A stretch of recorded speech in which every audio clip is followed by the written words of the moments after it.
అందరికీ నమస్కారం. నేను మీ దేవి. వెల్కమ్ టు కథా మాధుర్యాలు బై దేవి.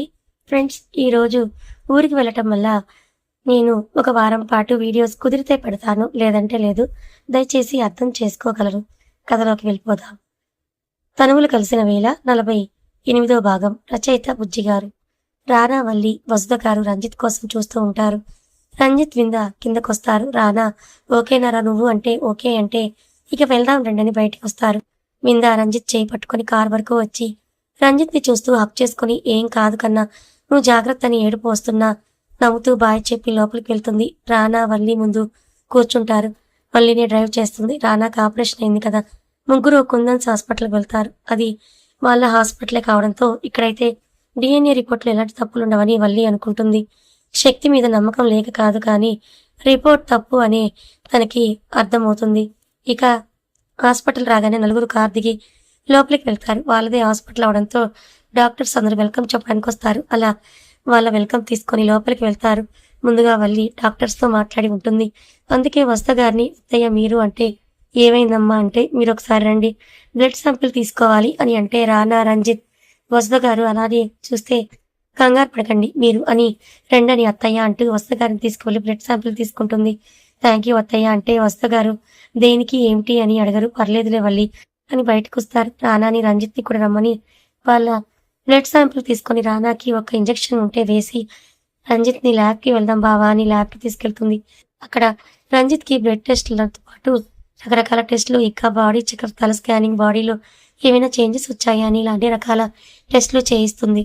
దగ్గరుండి రంజిత్ వల్లితో అంతా ఓకే కదా అంటే, వాళ్ళు రంజిత్తో అంతా బాగానే ఉంటుంది, మీరు ఇలా ఉంటే బాగాలేదు, ఇది మీరు కాదని రంజిత్ మైండ్ని డైవర్ట్ చేసి ఒక 1 అవర్ వెయిట్ చేయాలి, పైన గెస్ట్ రూమ్కి వెళ్ళి రెస్ట్ తీసుకో బావా అని అంటుంది.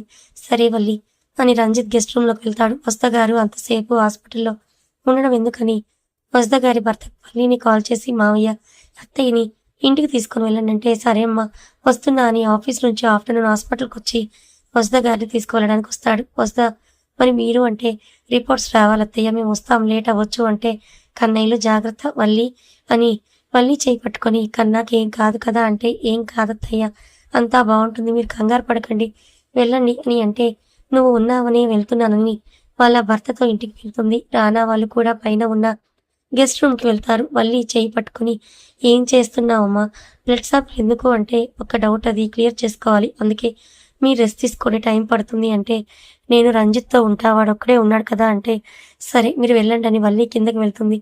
ల్యాబ్ దగ్గరికి రహీని మధుని లిఫ్ట్ చేసుకొని ఎత్తుకొని డోర్ ఓపెన్ చేసి పైన ఉన్న బెడ్రూమ్లోకి తీసుకొని వెళ్తాడు. రహీ దించు అంటుంది. నా హనీ బేబీ నేను మొయ్యగలను అని రూమ్లోకి తీసుకెళ్లి బెడ్పై కూర్చోబెట్టి, ఏమైనా తింటావా అని అంటాడు. లేదని విండో ఓపెన్ చేసి, బాగుంది రహీ ఈ ప్లేస్ ప్రశాంతంగా అంటే, మధుని వెనుక నుంచి హత్తుకొని, బాగుందా అంటాడు భుజంపై పెదవులతో రాస్తూ. రహీ ప్లీజ్ అని అంటుంది ఇంకా గట్టిగా పట్టుకొని, నన్ను పెళ్లి చేసుకో హనీ ప్లీజ్, కష్టంగా ఉంది నీకు దూరంగా ఉండడం అంటాడు రహీ. నాకు టైం కావాలరా అంటుంది మధు. ఇంకెంత టైంలో, నేను వెయిట్ చేయలేను అంటాడు వల్లి. వల్లి కింద ల్యాబ్కి వెళ్తుంది. రిపోర్ట్ అంటే, అవుతుంది మేడం అని అంటే అక్కడే కూర్చుంటుంది. ఇంట్లో వింద రంజిత్ కోసమే టెన్షన్ పడుతుంటుంది. సంజు విందాతోనే ఉంటుంది. ఏమో అవ్వదులే వింద, టెన్షన్ పడకు, రంజిత్కి నార్మల్ అవుతుంది అంటే, సంజు చేయి పట్టుకొని, కన్నా నాకు దూరంగా ఉంటే నేను బ్రతకలేను, వాడి లైఫ్లో నన్ను మర్చిపోయే పరిస్థితి వస్తే నేను ప్రాణాలతోనే ఉండనని ఏడుస్తుంది. అలా జరగదులే విందా అని అంటూ విందాతోనే ధైర్యం చెప్తూ ఉంటుంది సంజు. రానా రంజిత్ దగ్గరికి వెళ్తాడు. రంజిత్ విండోల నుంచి బయటకు చూస్తూ ఉంటాడు. రానా రంజిత్ అని అంటే, రానా వైపు తిరిగి, ఏంటి అని అంటే, టెన్షన్గా ఉందా అంటాడు. టెన్షన్ ఏం లేదు, బట్ ఎందుకో కొంచెం భయం, అది ఎవరినో చూసో కాదు, నా వల్ల మీకేమైనా ఇబ్బంది అని అంటే రానా రంజిత్ భుజంపై చేయి వేసి, నీ వల్ల మాకేమి ఇబ్బంది ప్రమాదం రాదని అంటూ, ఇద్దరు అసలు వాళ్ళని ఏం చెయ్యాలి, ఎక్కడున్నాడు విశ్వ, ఇక చేయి కొడుకు అనంత్ ఏం చేస్తాడు, వాడిని ఫినిష్ చెయ్యాలి, ఇక నీ అమ్మ కాని అమ్మ, దాన్ని నేను వదలను అంటాడు రంజిత్.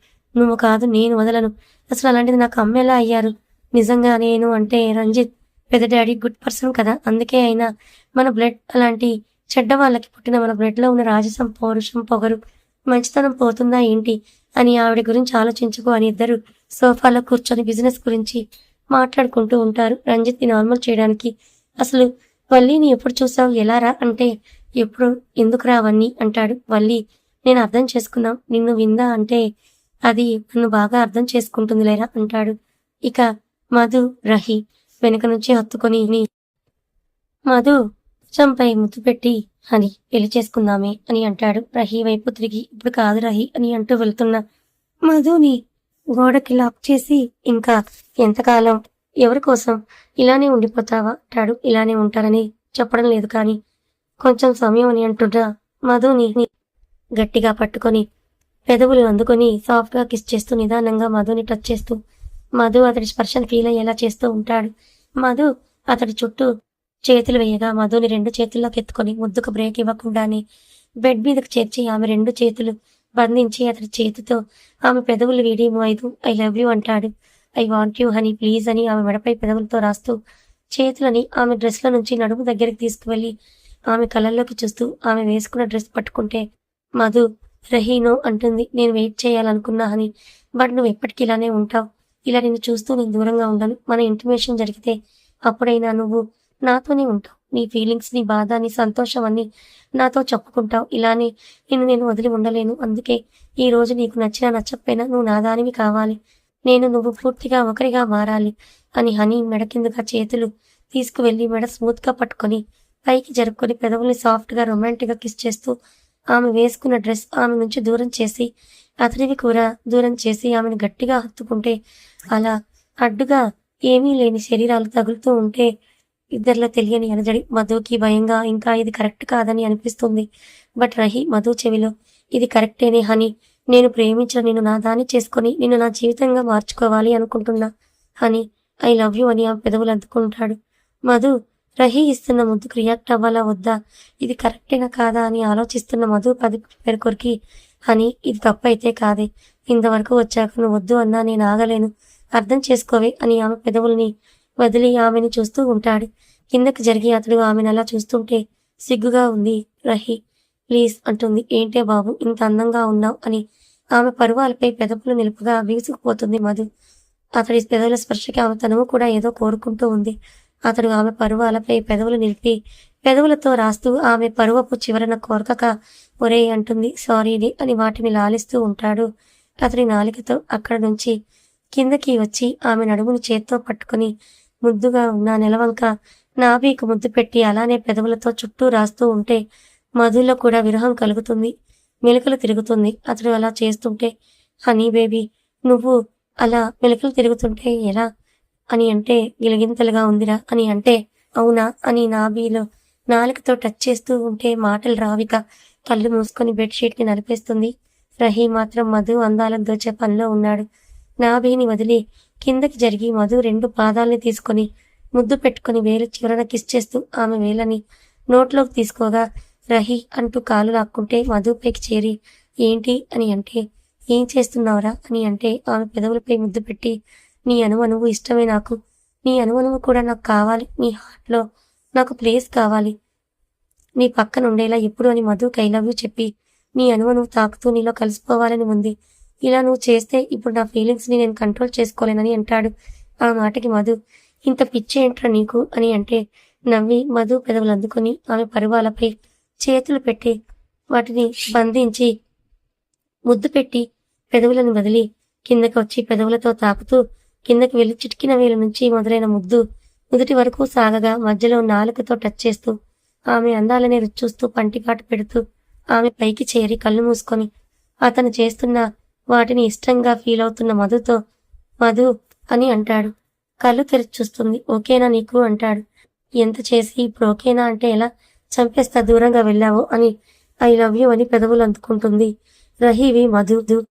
రహీ హ్యాపీగా ఫీల్ అవుతూ పెదవుల్ని డీప్ గా కిస్ చేస్తూ ఆమె కాళ్ళని బంధించి అతడి కాళ్ళతో ఆమె పెదవుల్ని కిస్ చేస్తూ ఆమెలోకి వెళ్ళిపోతాడు. ఇద్దరికి మొదటిసారి కావడంతో ఇద్దరికి కొత్తగానే ఉంది. మధుకి అలా రహీ వెళ్ళగానే నొప్పిగా అనిపించి ఆ నొప్పికి కళ్ళల్లో నీళ్ళొస్తాయి.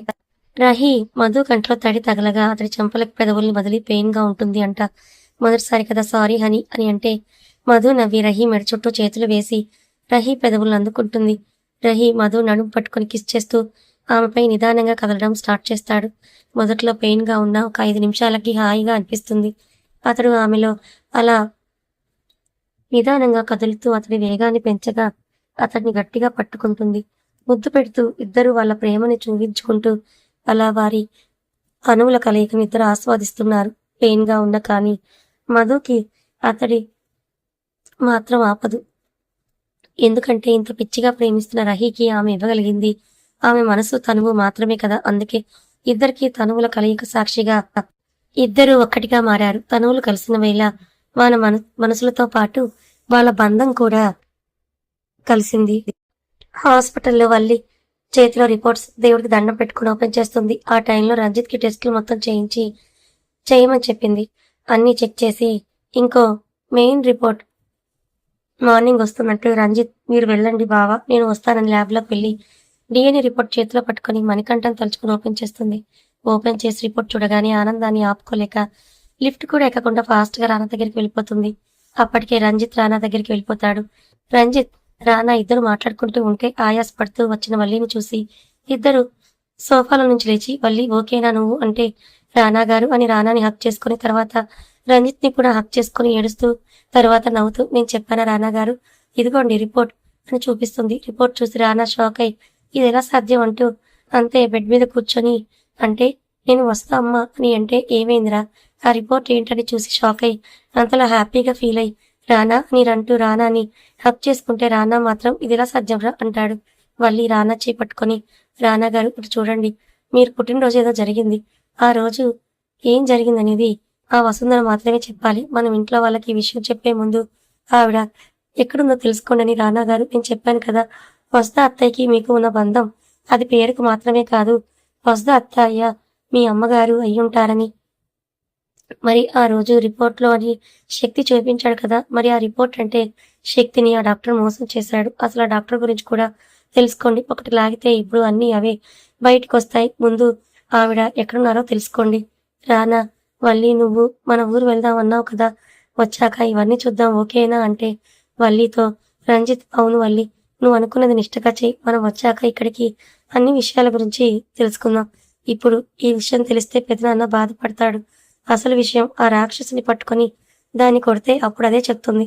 ఇప్పుడే అందరి మనసులో ఎందుకు ఈ ఆలోచనలు నీ పూజ పూర్తయ్యాక అని అంటే సరే మీ ఇష్టమని నాకు చాలా హ్యాపీగా ఉంది తెలుసా మీ ఇద్దరు ట్విన్స్ నేను సంజు ఎలానో నన్ను సంజుని ఆ శ్రవంతి విడదీస్తే మిమ్మల్ని రాక్షసి విడదీసింది దాన్ని మాత్రం వదలకూడదని అంటే రానా ఓకే ఇంక వెళ్దాం రంజిత్ రిపోర్ట్స్ అని అంటే ఇప్పటి వరకు చేయించినవన్నీ ఓకే మనం ఇంజెక్షన్ ఇచ్చాం కాబట్టి అది కంట్రోల్ అవుతుంది ప్రాబ్లం ఏమీ ఉండదు. రేపు ఇంకో రిపోర్ట్ వస్తే దాన్ని బట్టి బావకి కావాల్సిన ట్రీట్మెంట్ని చెయ్యొచ్చు మీకేం కాదని రంజిత్ చెయ్యి రానా చేయి పట్టుకొని నాకైతే చాలా హ్యాపీగా ఉంది మీరు ట్విన్స్ అని హ్యాపీగా నవ్వుతూ ఇద్దరిని చూస్తూ ఉంటే ఇద్దరు కూడా నవ్వుతూ చూస్తారు. వల్లి రానా వైపే చూస్తూ ఏమైంది అలా చూస్తున్నారు అంటే రంజిత్ మీకు కొంచెం ఫ్రీడమ్ కావాలేమో నేను వెళ్తున్నానని రంజిత్ బయటికి వెళ్ళిపోతాడు. రానా వల్లిని గట్టిగా హత్తుకుంటే అయ్యో వదలండి తప్పు అని దూరం జరిగి ఇక వెళ్దాం పదండి అంటే రానా వల్లి చేయి పట్టుకుని బయటకు వస్తాడు. రంజిత్ రానా వల్లి ముగ్గురు ఇంటికి వస్తారు. అందరూ ఏం చెప్తుందా వల్లి రంజిత్ గురించి అంత టెన్షన్గా ఉంటే వల్లి నవ్వుతూ అంతా బానే ఉంది రేపు ఇంకో రిపోర్ట్ వస్తుంది అది వస్తే అంతా ఓకే బావకి ఏం కాదని చెప్పి ఇక నేను రానా గారు స్టార్ట్ అవుతాం అని అంటే విందా నేను రంజిత్ కూడా వస్తాం వల్లి అని అంటే ఇంట్లో అందరూ మేము వస్తామన్నాం కదా అంటారు. మేము నలుగురు వెళ్తామని వల్లి చెప్తే అందరూ మీ ఇష్టం వల్లి అంటారు. మధు రహి ఇద్దరు ఒకరి కౌగిల్లో ఒకరు బిగి కౌగిల్లో ఉంటారు. ఇద్దరి మధ్య ఇప్పుడు ఏ అడ్డు తెరలేదు. మనసులో కూడా ఇప్పుడు ఇద్దరు కూడా మానసికంగా శారీరకంగా దగ్గరయ్యారు. రహి చాలా హ్యాపీగా ఉన్నాడు. తను ప్రేమించిన మధు తన సొంతం అయింది. మధు కూడా ఇకేం ఆలోచించాలి అనుకోవడం లేదు. వాళ్ళ నాన్న మీద ఇష్టం కూడా పోయింది. అసలు అలాంటి వాడికి కూతుర్ని ఎందుకయ్యానా అని బాధపడుతూ ఉంది. నిజం ఏంటంటే మధు అసలు వాడి కూతురే కాదు.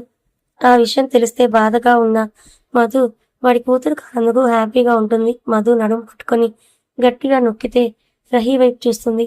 ఏం ఆలోచిస్తున్నావు అంటాడు. ఏం లేదని రహీనే చూస్తూ ఉంటే ఏంటి అంటాడు. ఏం లేదని రహీ పైకి చేరి రహీ గుండెలపై తలవాల్చి కళ్ళు మూసుకుంటుంది. రహీ హనీ ఏమైంది అంటాడు తలెత్తి చూస్తూ. నీతో ఇలా తప్పు కదా అని అంటే రహీ తప్పు అని నువ్వు అనుకుంటే ఈ క్షణమే నీ మెడలో 3 ముళ్ళు వేసి నా దాన్ని చేసుకుంటా అంటాడు. మధు అలా కాదురా అని ఇలా ఉండడం కష్టంగా ఉంది. నేను ఫ్రెష్ అయి వస్తా అని లేవాలనుకున్న మధుని కిందకు చేర్చి మధు పైకి చేరిపోతాడు. రహీ వద్దు అంటుంది. వద్దంటే వింటానే ఏంటి హని అంటూ మధు పెదవుల్ని తన పెదవులతో లాక్ చేసి ఆమె తనువు మొత్తం తడుముతూ మధులో కూడా విరహాన్ని పెంచి ఆమెలోకి మరోసారి వెళ్ళిపోతాడు. ముద్దు పెడుతూనే ఆమెతో కలుస్తూ మధుని వదలకుండా ఇద్దరు మరోసారి కాదు మరలా దగ్గరవుతూనే ఉంటారు. ఇక అనంతగాడు వసుంధర కాల్ చేసి అత్త అని అంటే ప్లీజ్ చెప్పి అక్కడికి రా అని అంటే వసుంధరని కలవడానికే వస్తాడు. వల్లి, రానా, రంజిత్, విందా నలుగురు ఒకే కారులో వాళ్ళ ఊరికి స్టార్ట్ అవుతారు. మణికంఠ ఆలయంలో పూజారికి ముందే చెప్పి ఉంచడంతో అక్కడ పూజ కూడా మొదలు పెట్టడానికి సిద్ధంగా ఉన్నారు. 9 రాత్రులు వల్లి, విందా, రంజిత్, రానా నలుగురు గుడిలో ఉండి అఖండ దీపాన్ని వెలిగించాలి అని ఆ మణికంఠాన్ని దండం పెట్టుకుని అందరూ ఫ్రెష్ అయ్యి ఈవినింగ్ 6 లోపు ఆలయానికి చేరుకుంటారు. రానా, వల్లి, విందా, రంజిత్ 2 జంటలు మణికంఠకి కొలనులో ఉన్న నీటితో అభిషేకం చేయించి వాళ్ళు కూడా కొలనులో 3 సార్లు మునిగి అలానే వచ్చి పూజ చేయించి వల్లినే దీపం వెలిగిస్తుంది. ఆమె కుటుంబం కోసం, వాళ్ళ వంశాభివృద్ధికి, ఇంకా రంజిత్కి ఏమీ కాకుండా ఉండాలని నలుగురు దీపానికి దండం పెట్టుకుని వచ్చి మణికంఠని చూస్తూ కూర్చుంటారు. ఈ 9 రోజులు ఎలాంటి ఆటంకం రాకుండా చూడు తండ్రి అని. ఇక సింహ ఫ్యామిలీ, కుందన్ ఫ్యామిలీ అందరూ ఇప్పుడు ఒకే చోట ఉన్నారు.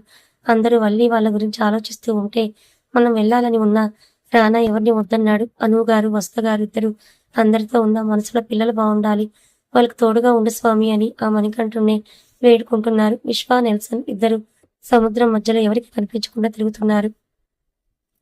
ఇప్పుడు ఇద్దరి టార్గెట్ రానా ఇంకా మధు. రానాని, మధుని ఫినిష్ చేయాలని ప్లాన్స్ వేస్తూ ఉన్నారు. మరి వాళ్ళ పన్నాగాలు ఏమవుతాయో. అనంతగాడు కూడా వచ్చేశాడు. అటు విశ్వ, నెల్సన్ ఈ 9 రోజులు మరి ఆటంకం లేకుండా అంతా మంచిగానే ఉంటుందా చూడాలి. అలా ఒక రాత్రి గడిచిపోతుంది. రానా ఒడిలో వల్లి, రంజిత్ ఒడిలో విందా నిద్రపోతుంటారు. రానా, రంజిత్ ఆ దీపాన్ని చూస్తూ అలాగే ఉంటారు. అది మార్నింగ్ 4 గంటలు. వల్లి లేచి మీరిద్దరు పడుకోండి, నేను చూసుకుంటానంటే రానా వల్లి ఒడిలో తలపెట్టుకొని కళ్ళు మూసుకుంటే రంజిత్ అలాగే స్తంభానికి ఆనుకుని కళ్ళు మూసుకుంటాడు. ఆ దేవుడి దయవల్ల మొదటి రాత్రి కంప్లీట్ అయింది. ఇంకా 8 రాత్రులు. ఎలాంటి ఆటంకాలు వస్తాయో మరి. 2 జంటలు మార్నింగే లేచి స్నానాలు చేసి గుడి చుట్టూ ప్రదక్షిణలు చేసి అలానే కొంచెం పలహారం తీసుకొని గుడిలోనే ఉంటారు. అలా దేవుడి దయవల్ల 8 రోజులు అయిపోయాయి. 8వ రాత్రి నలుగురు మాట్లాడుకుంటూ ఉన్నారు. వల్లి, విందా నిద్రపోయారు. నైట్ 12 అవుతుంది టైం.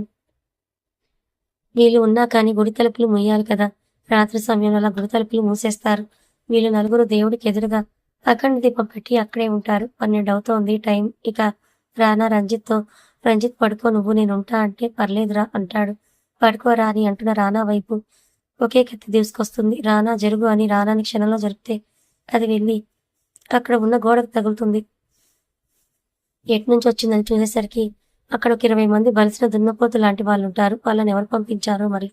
వాళ్ళు మిస్ అయిందిరా కత్తి అని వల్లిని, రంజిత్ని ప్రాణాలతో ఉంచి విందాని, రానాని చంపాలని వాళ్ళ ప్లాన్. రానా మీదకి మరోసారి కత్తి విసరగా రానా ఆ కత్తిని తనకి తగలకుండానే పట్టుకొని దాన్ని వేసిన వాడికే విసిరితే అది వాడి గుడ్డల్లో గుచ్చుకుంటుంది. వాళ్ళు ఒరే ఇద్దరే మనకు కావాలి, మిగిలిన ఇద్దరిని ఎవరు చంపితే వాళ్ళకి బాస్ ₹1,00,00,000 అని అన్నాడు. అందుకే మీరంటే ₹1,00,00,000 మీద ఆస్తో ఒక్కొక్కడు రానా మీదకి రాబోతూ ఉంటే ఏదో అలికిడిగా ఉంది, సౌండ్స్ వస్తున్నాయని వల్లి, విందా ఇద్దరు లేచి వాళ్ళ ఎదురుగా ఉన్న వాళ్ళని చూసి వాళ్ళు రానా దగ్గరికి, వల్లి, రంజిత్ దగ్గరికి విందా వెళ్తారు. మీరు కంగారు పడకండి, ప్రసాదాలు చేసే రూమ్ ఉంటుంది కదా, మీరు అక్కడికి వెళ్ళండి అని రంజిత్ తీసుకువెళ్ళు అంటే రంజిత్ వాళ్ళని తీసుకువెళ్తాడు. గుడిలో ఉన్నాడు కదా, అసలే పంచి కట్టుకుని ఉండడంతో పంచెను పైకి కట్టుకుని గుడిలో కూడా మమ్మల్ని వదలరా, మీకు ప్రాణం మీద ఆశ ఉంటే వెళ్ళిపోండి, లేకపోతే అందరూ నా చేతుల్లో చస్తారని అంటే వాళ్ళలో ఒకడు, నువ్వు ఒక్కడివి, ఒక్కడిని చంపితే మేము 19 మంది ఉన్నాం, నువ్వు మమ్మల్ని అని నవ్వుతూ అయిపోయావు మా చేతుల్లో అంటూ కత్తితో వస్తే వాడిని అందకుండా రానా కిందకు వంగి చేత్తో బ్యాలెన్స్ ఆపుకుని వాడి కాళ్ళని రానా కాలుతో కొట్టగా వాడు కింద పడిపోతుంటే వాడి చేతిలో ఉన్న కత్తిని రానా చేతిలోకి తీసుకుని వాడి మెడపై పెట్టి వాడి గుండెల్లో కొట్టి ఆ కత్తిని వాడి చేతికి గుచ్చి ఇంకెవరికైనా అని అంటూ కత్తిని తీసి వాడి కాళ్ళకు గుచ్చి వాడిని వెనకకు నెడతాడు. వాడు వెనక్కి పడ్డంతో కత్తిని చేతిలోకి తీసుకొని ఇంకో ఇద్దరు ఆవేశంగా వస్తూ ఉంటే ఒకరిని కాలుతో కొట్టి ఇంకొకరిని కత్తితో పొడిస్తే వాడు కింద పడిపోతాడు. కొట్టినవాడు మళ్ళీ వస్తూ ఉంటే వాడిని వెనక్కి నెట్టి వాడి కాలుతో వాడి గుండెల్లో దించుతాడు కత్తి.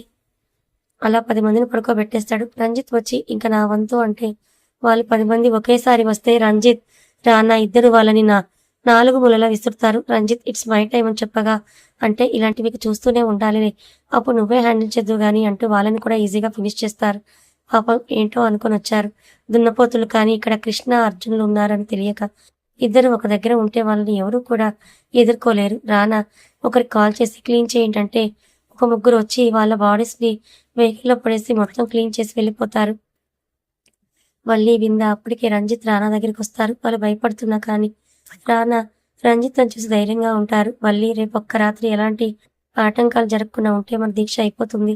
రానా రేపంతా మంచిగానే జరుగుతుంది, అందరం ఉంటాం కదా, అందరూ ఉంటారు కాబట్టి ఎవరు మన మీద ప్లాన్స్ వేయలేరు, ఇక ఏమి ఆలోచించకుండా పడుకోండి అని అంటే నిద్ర ఎలా వస్తుంది అసలు అంటూ ఇద్దరు అలానే కూర్చుంటారు. ఇక నలుగురు కూడా మాట్లాడుకుంటూ అలాగే ఉంటారు. మార్నింగ్ అయిపోతుంది. నలుగురు కూడా ఫ్రెష్ అయ్యి దీపంలో ఆయిల్ వేసి ప్రదక్షిణలు చేస్తూ ఉంటారు. కథ కొనసాగుతుంది. మరి ఈ చివరి రోజు ఏమైనా ప్రాణాలకి ప్రమాదం జరగనుందా? వీళ్ళు సేఫ్ గానే వీళ్ళ పూజని పూర్తి చేసుకొని బయటకు వస్తారా లేదా? తర్వాత ఏం జరగబోతుందో తెలుసుకోవాలనుకుంటే ఛానల్ని ఫాలో అవ్వండి. Thank you so much.